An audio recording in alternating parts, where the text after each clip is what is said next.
Hello बच्चों, आज की क्लास में हम लोग पढ़ेंगे एक नई टॉपिक जिसका नाम है, अगर हिंदी में बोले तो घन, और इसी को इंग्लिश में बोले तो क्या होगा, क्यूब। जैसे पिछली क्लास में हम लोगों ने वर्ग को पढ़ा था ना, यानी स्क्वायर को, तो उसमें क्या हम लोग लिखते थे 2 raised to the power 2, मतलब 2 का वर्ग कितना हो गया, इसको क्या लिखते थे 2 गुणे 2, दैट मीन्स 4, यही लिखते थे ना। तो ये होता था वर्ग। अब हम लोग पढ़ेंगे घन। घन में क्या है, या चलिए पहले 2 का लिख देते हैं ताकि थोड़ा सा आपको क्लियर हो जाए। ये हो गया, ठीक है।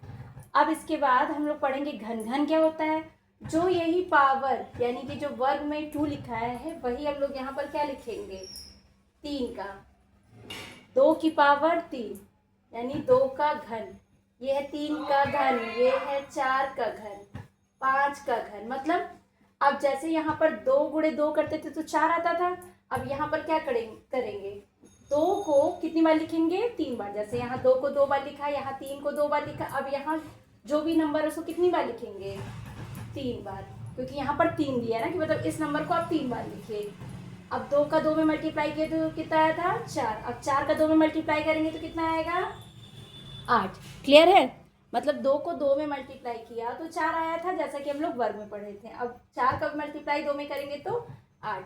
इसी तरह 3 का 3 में मल्टीप्लाई किया था तो 9 लिखेंगे क्या 3 गुणे 3 गुणे 3, ठीक है।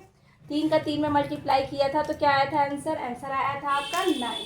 अब 9 को भी हम लोग 3 से मल्टीप्लाई करेंगे, 9 को भी, क्योंकि ये 3 गुणे 3 तो 9 हो गया।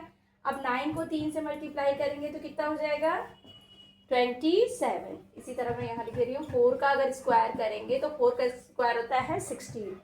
सेम सी प्रोसेस से यहाँ करेंगे घन में, तो ये हो गया आपका 16। अब 16 इंटू 4 कितना हो गया 64।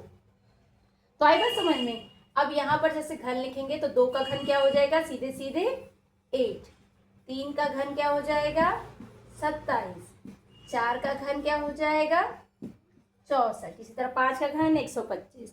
ऐसे करके आप घन भी कर सकते हैं, जैसे वर्ग कर सकते हैं वैसे घन। वर्ग में बस 2 और घन में 3 रहेगा। एक पावर बढ़ाने मतलब एक और उसी नंबर से एक और गुणा कर लेंगे, ठीक है। आई होप आप सबको क्लियर हो गया होगा। मिलती हूँ नेक्स्ट वीडियो में, तब तक के लिए बाय बाय।